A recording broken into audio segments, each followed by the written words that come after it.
Hay un comité receptor de preguntas y allí se hace una categorización para facilitar las respuestas.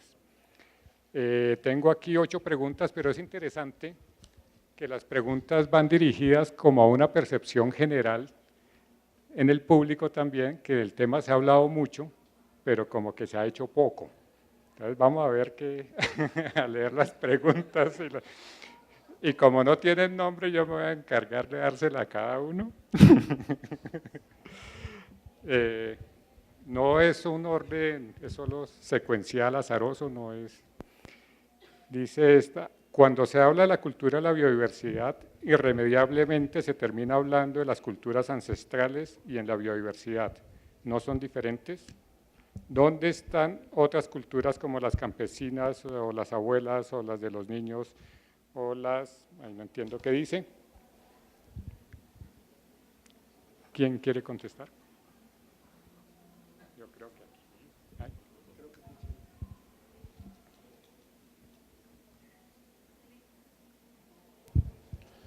Tiene toda la razón quien pregunta porque pues ha habido un gran esfuerzo en términos de construcción de derecho hacia culturas ancestrales y por el grado de amenaza que están en este momento. Entonces, pues Colombia tiene una gran riqueza en culturas ancestrales, culturas afrodescendientes, palenqueras, rom, y en las islas, en San Andrés y Providencia, raizales. Pero indudablemente el acervo de conocimiento y visiones de biodiversidad es igualmente complejo en las culturas campesinas o pescadoras que no tienen la lengua original ya, pero que sí mantienen todos los modos de vida, los campesinos de páramo, pero todo el mundo tiene digamos, una cultura de la biodiversidad, es imposible no tenerla o no tener una comprensión o una visión de la biodiversidad, como les decía, incluso la de los hipopótamos en el Magdalena o la de las especies invasoras o la de las mascotas. Indudablemente lo que necesitaríamos es estudiar todas las culturas de la biodiversidad y plantear un análisis de los discursos que se hacen a partir de ellas, la forma en que contamos las historias y los modos de vida a los que inducen. Entonces hoy en día tenemos acuicultura y producción masiva de peces en muchos de nuestros países y por supuesto eso hace parte de una cultura de la biodiversidad, es acuacultura, pero sí hay que, digamos, pensarnos mejor en términos de multiplicidad de culturas y no solamente ancestrales. Yo me atrevería a proponer para los que somos más urbanos que en vez de hablar de una cultura de la biodiversidad, ya que perdimos los vínculos, hablemos de una cultura por la vida. Quizá nos permite entender mejor qué es lo que tenemos que hacer y cuál es nuestra responsabilidad y no entramos en conflictos de conceptos. Una cultura por la vida, entenderíamos la diferencia entre ser y tener, entenderíamos la diferencia entre riqueza y bienestar, entenderíamos una serie de riquezas que en este momento impiden generar los valores que se requieren para generar un compromiso real con la vida, porque no es con la biodiversidad que está allá. Lo comentamos temprano, nosotros seguimos siendo dependientes, igual que las demás especies, por más cultos o incultos que seamos, somos igualmente dependientes. Entonces, ¿cómo incorporar esa visión de nuestra responsabilidad con la vida en el quehacer cotidiano desde el urbano? Creo que sería un gran aporte para entender esas relaciones y poder hacer una contribución independiente de si entendemos o no los conceptos, sino que entendamos cómo funciona el sistema natural, cómo funciona el sistema económico y por lo tanto dónde estamos parados. Te dejo la siguiente que van de la mano. Este tema también es generalizado en todos los eventos. Cuando se habla de cultura no solo se habla de la cultura ancestral, pero se hacen muchas menciones a ella. Pero obviamente lo afro, lo campesino, lo local, lo urbano, siempre tienen su espacio. Y solo que hay que hacerlo también más evidente. sí hay cierta prelación sobre lo ancestral, que tiene su importancia porque también se ha negado mucho tiempo, pero no es exclusivo a lo ancestral. Es que esta la dejo, Víctor, porque viene de un planteamiento muy afín a lo que dijiste. Dice, ¿cuál es una cultura que genere mínimos comunes con otros sectores del desarrollo? Con la sociedad que son ajenas al medio ambiente, de manera que se logren puntos de encuentro y cómo lograrlo. Pero esa va muy de la mano con la siguiente pregunta, que dice, ¿es posible construir una mínima agenda común sin imponer visiones y momentos diferentes de relacionarse con el mundo? ¿Estamos condenados a la imposibilidad de unos mínimos comunes? Entonces, como usted fue el que empezó a hablar de mínimos comunes. Ahí. ¿Qué leíste, Carlitos? No me quiere. Creo que es, bueno, este es un tema muy complicado, muy importante, y es importante también entender desde dónde hablamos. Es, por ejemplo, el hecho de que todas las culturas en unos procesos históricos, digamos, normales, se van moviendo y van reconstruyendo, recomprendiendo, y esa interacción con la naturaleza. En muchos casos tenemos procesos de traslado de poblaciones enteras o migraciones de una u otra manera que ya vienen con una cultura propia de biodiversidad, pero que es totalmente de otro contexto. Y obviamente lo que aplican es la cultura en su contexto, que puede ser totalmente con impactos muy fuertes en la otra región.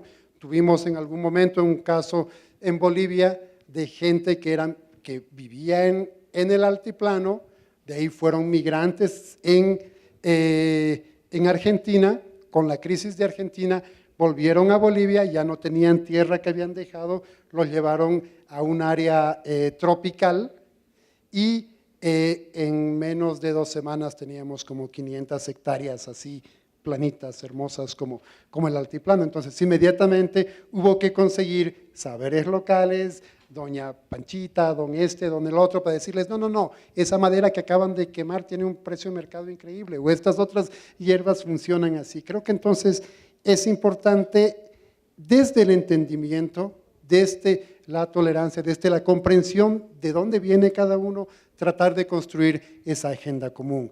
No son difíciles si es que la vemos, si es que asumimos que todos venimos desde el mismo sitio, pero el momento en que entendemos que cada quien tiene una visión diferente porque viene desde una cultura diferente, creo que sí es posible entender y crear, lo cual podemos hablar todo el día sobre lo filosófico de que si podemos tener una agenda o unos principios elementales, globales, que funcionan para todos, pero sí creo que lo importante es tolerancia y entender los contextos desde donde se están hablando y las experiencias desde donde se están diciendo. Es la única manera de que nos oigamos.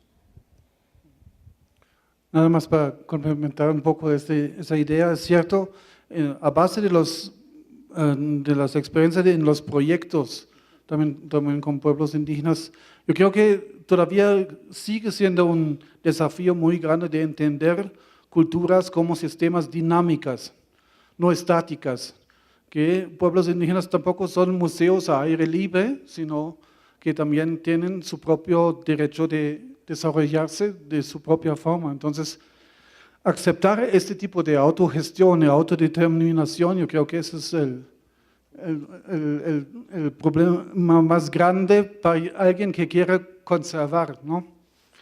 Y allá choca un poco también si solamente instrumentalizamos el conocimiento tradicional a favor de métodos de conservación, entonces no estamos viendo toda la gama que abarca conocimiento tradicional, ¿no?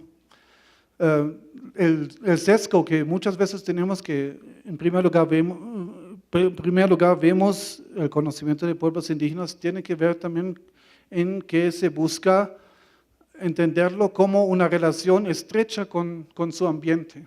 O sea, todo el concepto de patrimonio biocultural también implica este ese pensamiento que lo biológico y lo cultural están en una interacción muy estrecha en un territorio definido, ¿no? Y eso causa un poco problemas si tenemos casos como tú lo mencionaste, ¿no? Muy cortico, creo que sí hay ya muchas aproximaciones de mínimos comunes, sobre todo en las discusiones de bioética, aun cuando puedan provenir de, digamos, de escuelas de pensamiento con tradición occidental, son escuelas que apelan a categorías muy incluyentes y que invitan, digamos, a partir de nociones básicas de respeto por la vida, de construir discursos de derecho básicos, y pues hay muchas escuelas de pensamiento bioético a las cuales deberíamos acudir con mayor cuidado. Muy bien.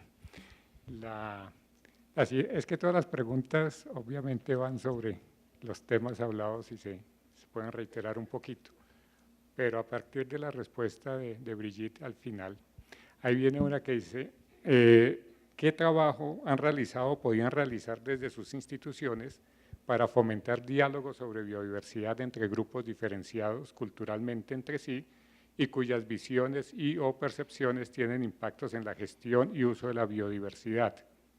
¿Qué tan importante sería abordar estos temas en las agendas futuras?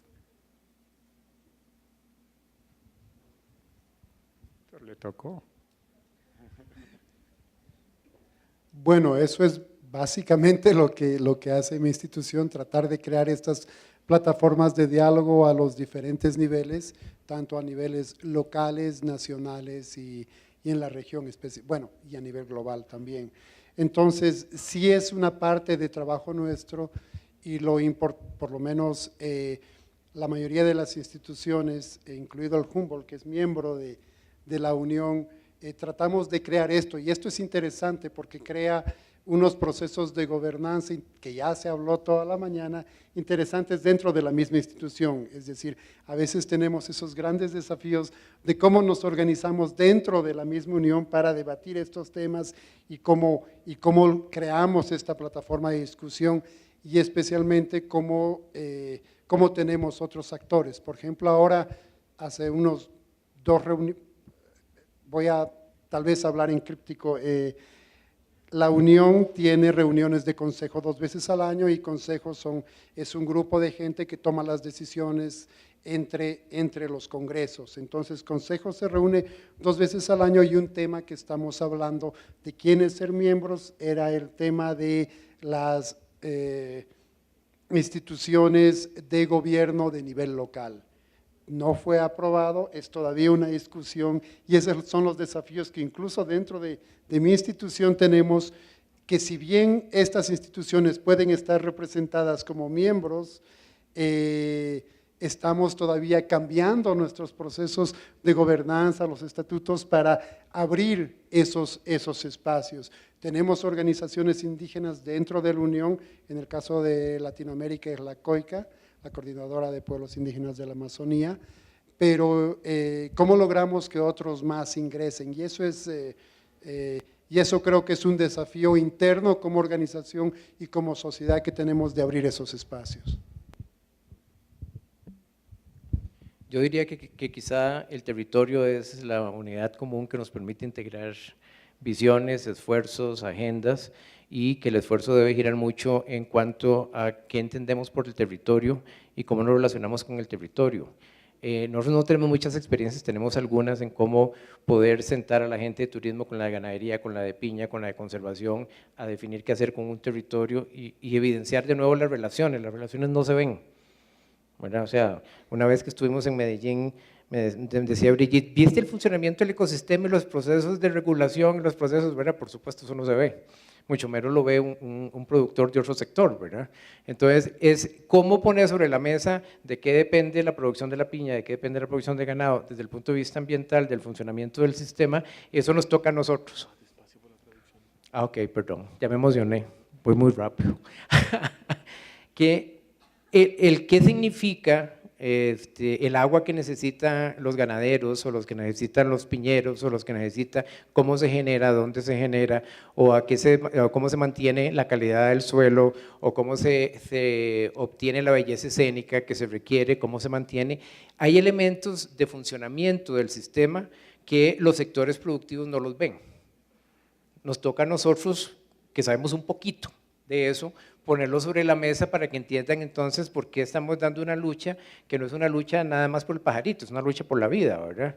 Pero igual el discurso, pasar del discurso del pajarito al discurso del funcionamiento, igual nos demanda a los centros de investigación generar nuevo conocimiento, conocimiento diferente y cambiar un poco el discurso, ¿verdad? Entonces también nos reta y a veces nos sentimos más cómodos quedándonos en el espacio en el que estamos, pero sin duda el territorio y las decisiones sobre el territorio pienso que son la mejor oportunidad que tenemos de integrar agendas y visiones. Es una lástima que no esté aquí el doctor William Klinger, director del Instituto de Investigaciones del Pacífico, pero sí está Luz Marina Mantilla del Sinchi Amazónico, que tiene una serie de plataformas y proyectos interesantísimos con pueblos indígenas, y eventualmente le pediría ayuda, pero sí quisiera tratar de mostrar lo que me ha contado William acerca del funcionamiento del Instituto del Pacífico, un instituto que se creó que está también cumpliendo 20 años, cuya sede es Quibdó, pero que tiene 113, 115 miembros en su asamblea constitutiva, y estos miembros son los consejos comunitarios de territorios de Ley 70 y los presidentes de organizaciones indígenas. ¿Cómo gobierna uno una institución de investigación que tiene esa constitución originaria? Pues poco a poco se ha ido, digamos, encontrando una buena salida. Hay una asamblea delegataria en la cual hay una serie de personas que delegan su voto y su visión y confían en otros, y finalmente esa asamblea delegataria nombra una junta que es con la que se trabaja cotidianamente. Pero lo interesante del proyecto es cómo todo el trabajo realmente tiene el énfasis que menciona aquí Alan, de proteger el territorio, fortalecer el conocimiento local y construir un instituto para visibilizar y actuar en el territorio con ese conocimiento local.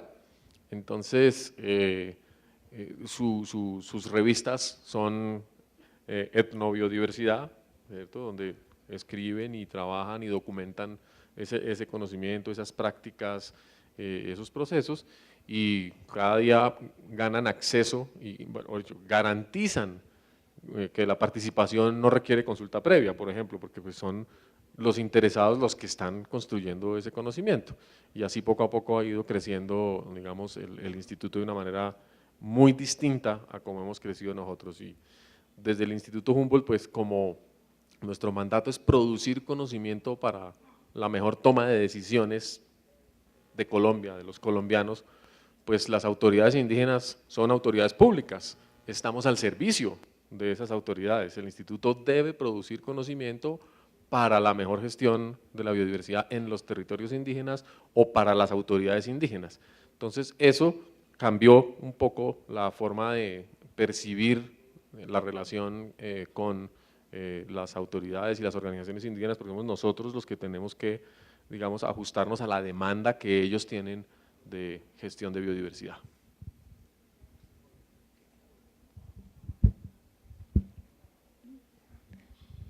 Luz Marina iba a hablar. Pero se tiene que sentar en la boa.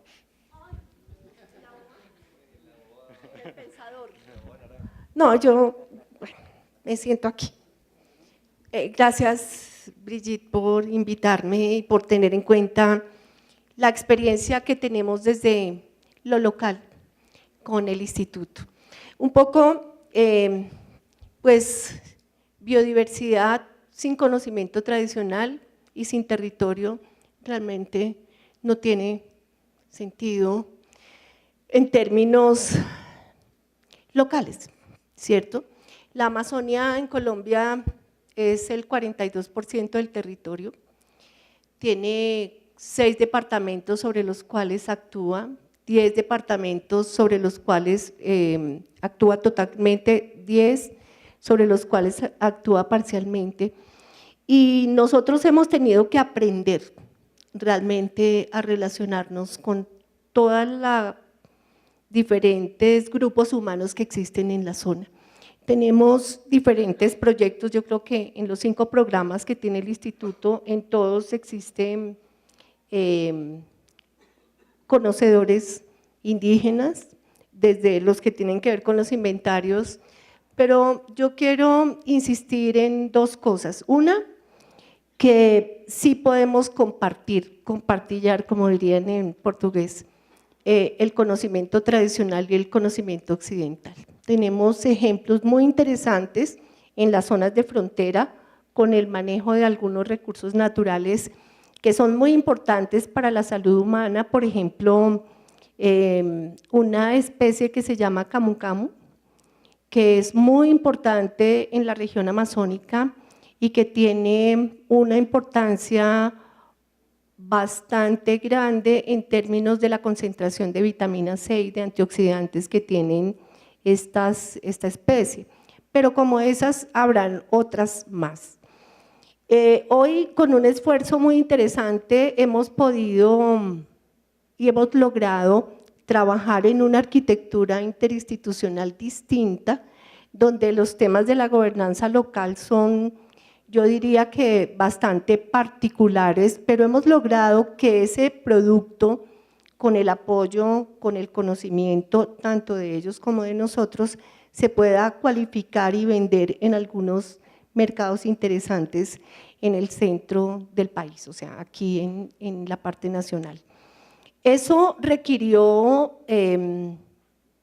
organizarnos institucionalmente de una forma diferente y relacionarnos con las comunidades también de una forma diferente, escucharnos y ser bastante proactivos, diría yo, en la construcción de un conocimiento que nos sirve a todos, pero sobre todo que nos demuestra que el uso sostenible de la biodiversidad sí es un tema que nos puede vincular porque es un interés para las comunidades, es un interés para nosotros y es una forma de generar bastantes, digamos, alternativas productivas sostenibles que sirven en una situación de pobreza, en una zona tan específica como esta.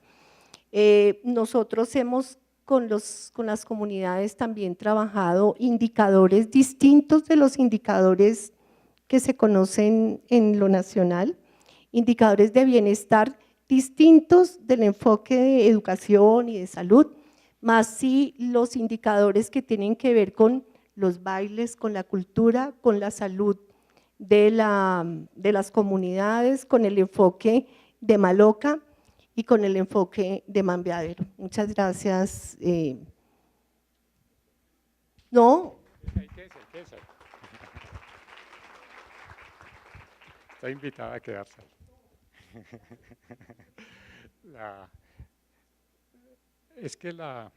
Obviamente las preguntas también van por niveles de detalle y estos niveles de detalle de los institutos compañeros pues vale la pena contarlos porque ha habido ciertos avances. En el IIAP hay una anécdota interesante porque era el Instituto von Neumann y en el Pacífico se dio un debate enorme.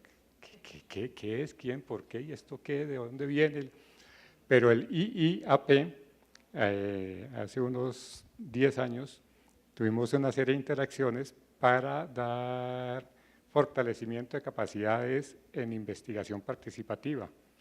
Pero sucede que el logo del IIAP es II, investigación, acción participativa. Entonces era casi que quedó bien puesto el nombre, de alguna manera por toda su estructura de gobierno.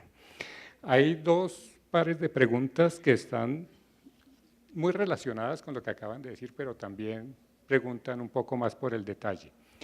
Una dice, ¿cómo mediar el diálogo entre científicos sociales y de las ciencias duras, que siempre se pone entre comillas, cuando los institutos de biodiversidad son dominados, escribieron dominados, por biólogos, ecólogos y ambientalistas, y hoy es imperativo el aspecto social con la biodiversidad?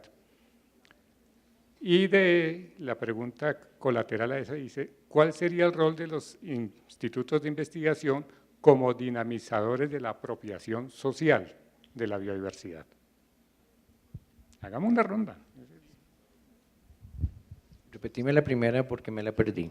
Que están las ciencias duras con las ciencias sociales. Ah, ok, la integración de las ciencias sociales y las ciencias. Primero necesitamos que los científicos naturales reconozcan que las ciencias sociales son ciencias, ¿verdad? Porque ahí empieza el problema. Que tiene otra lógica, otra forma de investigar, pero tiene el mismo rigor. Entonces, reconocer eso ayudaría mucho a crear puentes de comunicación, pero lo que sí es claro es que de hace unos pocos años en adelante, si no se abordan los temas con esa integración, estamos perdiendo muchas posibilidades de éxito, porque la complejidad de los problemas es cada vez más, demanda cada vez más una vinculación entre el conocimiento científico, digamos, biológico, etcétera, con el conocimiento social, sobre todo si queremos incidencia, si queremos llevar ese conocimiento, tenemos que saber no solo cómo generarlo, sino también cómo llevarlo, y ese es un ámbito en el que sin duda, me imagino que Humboldt ha venido trabajando y que nosotros tenemos mucho más que hacer, de integrar esos mecanismos de comunicación a través de los profesionales de las ciencias sociales para llevar el conocimiento más certero. Pues no tengo cifras, digamos, de la distribución interna o de las proporciones digamos, de profesionales al interior del instituto, pero creo que más grave que el reconocimiento de un tipo de ciencias a otro es el canibalismo generalizado entre los investigadores. Nos queremos mucho, somos muy buenos amigos, pero el ego de todos nosotros es extremadamente poderoso y no importa con quién estemos trabajando, 6 meses después lo queremos matar y viceversa. Entonces, ahí el tema más es de aprender a compartir, a construir colectivamente, con confianza, con respeto, que incluso que los economistas no van a hablar con los biólogos, no, porque incluso se casan entre ellos, entonces, o entre ellas, eso es, entonces sí pienso que más que interdisciplinariedad y capacidad de construcción de conocimiento, es disposición humana a compartir las cosas. Y la otra era, si quería hacer un comentario sobre la apropiación. Apropiación social, pues por ejemplo me preguntan a mí, bueno, ¿y dónde está el conocimiento de los empresarios? Uno juzgaría qué conocimiento de biodiversidad quisiéramos nosotros, pues por supuesto, todo empresario se ha construido y sobre todo pues si proviene de algún tipo de negocio asociado con el agro, sobre una visión del funcionamiento del mundo, sobre una visión de sí mismo o sí misma dentro de ese mundo.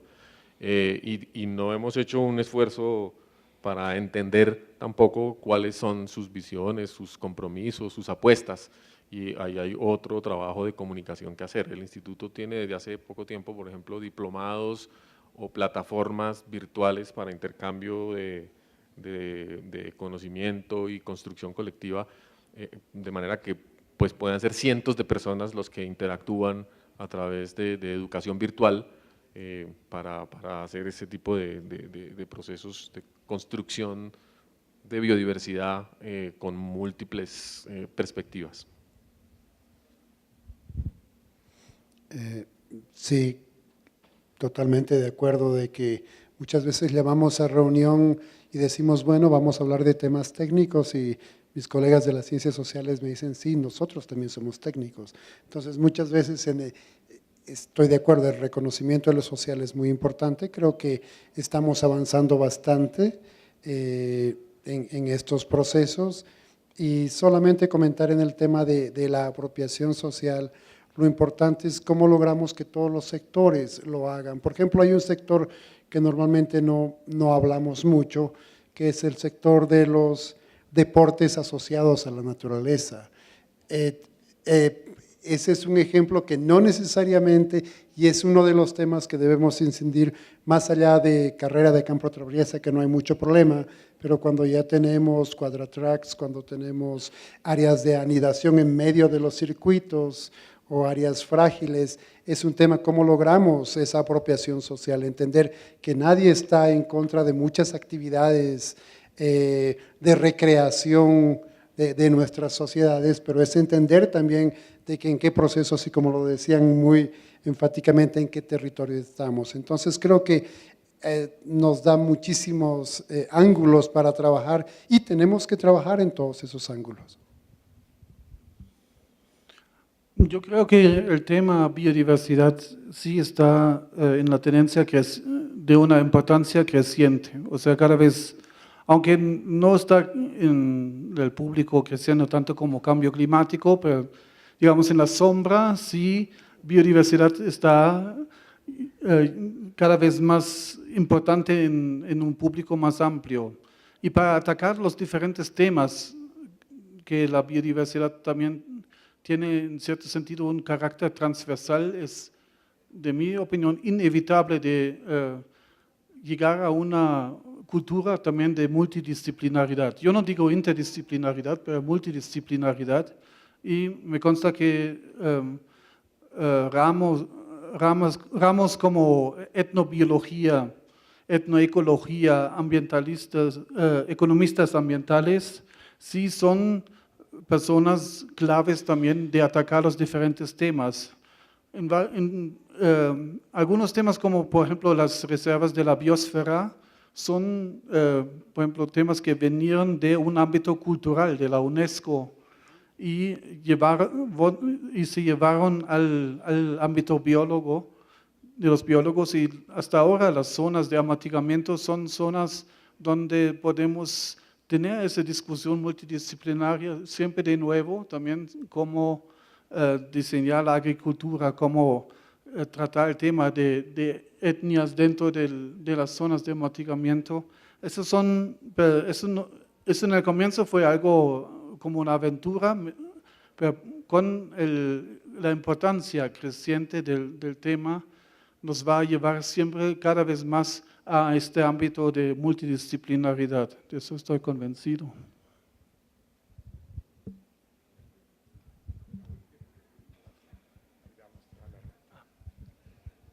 Que la dejo una luz marina al final.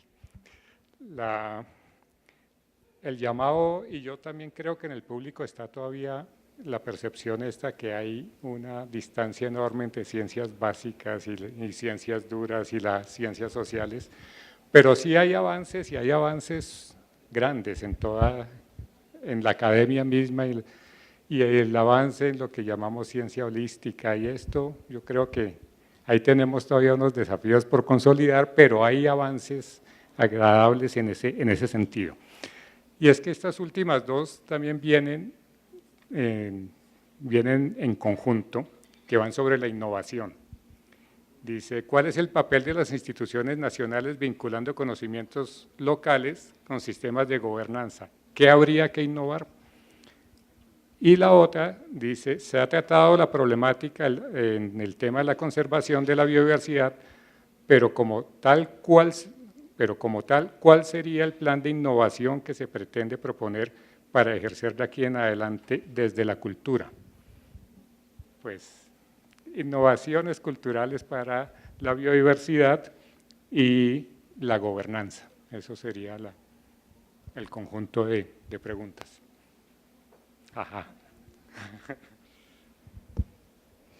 Bueno, a mí sí me parece que la palabra innovar es totalmente importante, sobre todo cuando tenemos que descubrir el que tenemos al frente. De manera que para poder innovar tenemos que despojarnos un poco de esa arrogancia mental que muchas veces nos acompaña. Y por eso sí creo en lo que es holístico, en lo que es integrador, y no es en lo que es físico y en lo que es matemático. Yo creo que todo tiene que sumar ahí, mirándolo en ese escenario, creo que hacemos un poco de innovación.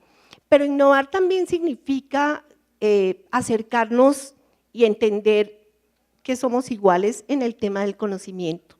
Y allí eso significa realmente organizar, pensar, hacer con un propósito, ¿cierto? El propósito para nosotros puede ser conocer, puede ser usar, puede ser conservar, pero para el que tenemos al frente hay efectivamente que entenderlo muy bien. Y yo sí creo que la innovación en los temas de biodiversidad son totalmente necesarios, totalmente. De hecho, en el Estado colombiano tendríamos que innovar colocando la biodiversidad como un vector de desarrollo sostenible para las comunidades que tienen apropiado por ley más del 70% de los bosques en Colombia. Tal vez nada más un ejemplo donde se ve cierta innovación o cierto cambio también de ver las cosas es todo el tema de servicios ecosistémicos. Hasta ahora se ha pensado también que áreas protegidas, por ejemplo, son áreas que no permiten ningún desarrollo, que son obstáculos para el desarrollo. Toda la discusión que tenemos también en el intercambio con la economía, con el sector privado sobre servicios ecosistémicos, cambia este pensamiento hacia que áreas protegidas también pueden ser centros de producción, de prestar servicios a clientes. Y eso es una cierta revolución que a algunos también les causan dolor de cabeza o dolor de estómago, pero es el momento de buscar también un idioma común, por ejemplo, con el sector productivo, y tiene también ciertas consecuencias en entender también, aparte de la conservación de la biodiversidad, áreas protegidas, por ejemplo, también como áreas de mantener ciertos servicios. Y de esa forma también se necesita cambiar este tipo de ver la gobernanza dentro de esas áreas. Solo un ejemplo de innovar el pensamiento. Yo daría dos respuestas. La primera, modos de vida. Ha habido una gran revolución por todas partes de formas de hacer las cosas y ahí es donde los jóvenes están haciendo donde están creando más respuestas, porque están tomando decisiones de vida comprometida muy particulares que podemos no entender, que podemos no compartir, pero que van a tener efectos decisivos sobre la forma en que se hagan las cosas en el futuro. Las reservas privadas de la sociedad civil nacieron como una innovación local de comunidades campesinas que reclamaban una forma de relacionamiento con el mundo distinta. Y así muchos tipos de comunidades humanas y de personas lo hacen todos los días. Y los neorurales, como llamamos, digamos, a quienes creemos que hay una nueva forma de habitar y de subsidiar y de pagar las deudas ambientales, eso son innovaciones que eventualmente van a tener efecto y en otros países ya transformaron completamente la fisionomía de los paisajes y la forma de hacer las cosas. Y la segunda respuesta sería el arte.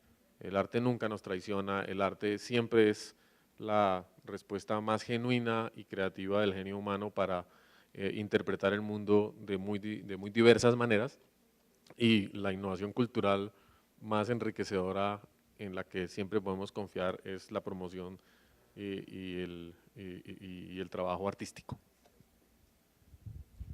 Sí, uno de los temas de fondo de esta actividad es innovación institucional y lo hemos como bordeado y le hemos pasado por varias cosas, por varios lados, pero no le hemos entrado muy de fondo y creo que es parte de la sensación de los compañeros que están acá. No puedo evitar acordarme de Calle 13 y su idea de que si quieres cambio verdadero, camina distinto, ¿verdad? Yo creo que hace un llamado muy claro a que haciendo lo mismo no lo vamos a lograr. Y mucho de lo que se ha dicho es como que hay que rediseñar instituciones, crear instituciones, integrar instituciones. Y de la experiencia nuestra, nosotros hemos trabajado con 22 instituciones públicas en Costa Rica, lo que hay que hacer es crear puentes, no instituciones. O sea, los mandatos de las instituciones públicas son están muy bien delimitados, ¿verdad?, entre una y la otra, pero no necesariamente el diseño institucional llenó todos los campos que había que llenar para poder hacer las cosas.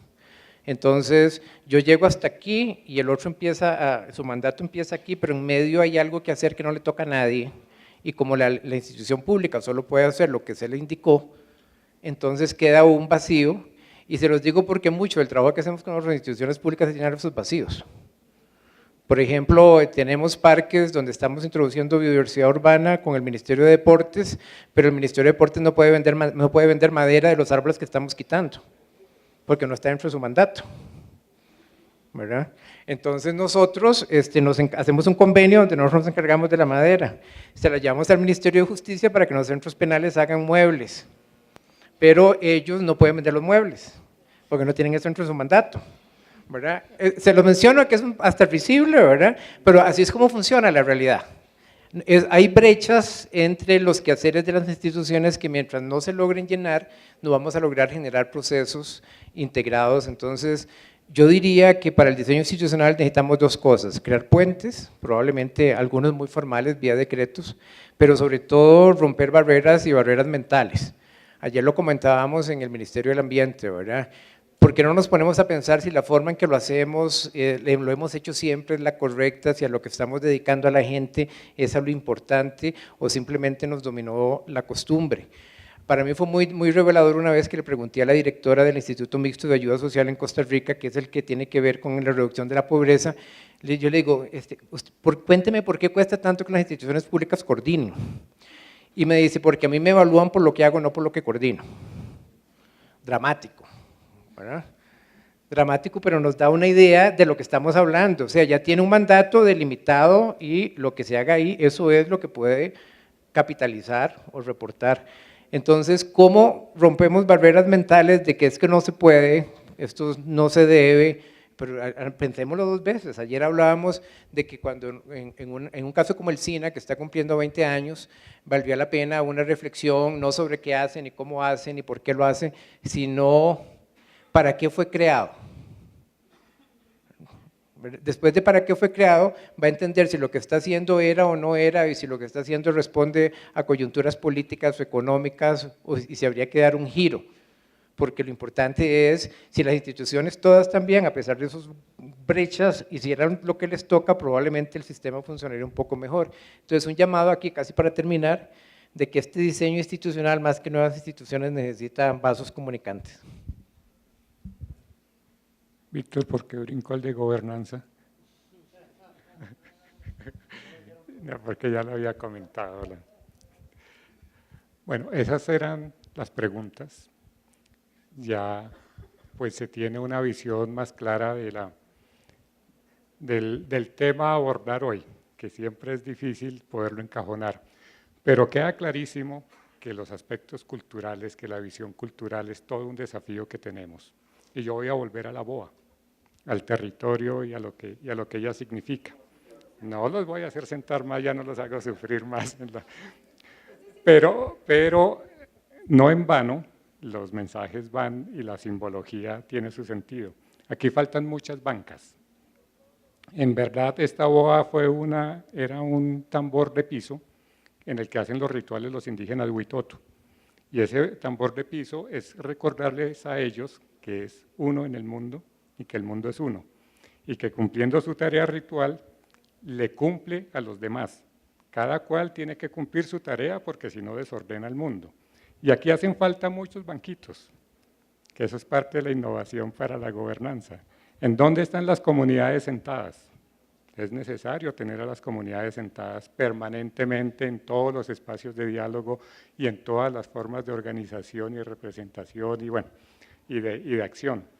A las ONGs, a toda la institucionalidad, más a las comunidades locales. Y podemos tener muchas BOAs.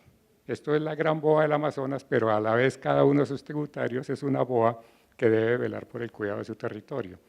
Aquí, igual que en el Congreso de Parques, tenemos que generar la nueva BOA del SINA y la nueva BOA del territorio en común, acordándonos de nuestras tareas y de las implicaciones de hacer o no hacer nuestras tareas o de hacerlas mal para que funcione el uno como un todo. Muchísimas gracias. Unas buenas experiencias. Y el desafío es, todos vamos a ser parte de la BOA. Entonces, ojalá también vengan y se toman foticos y ponen después en Facebook cuáles son los que hacen falta y cuáles son sus propuestas en las redes sociales.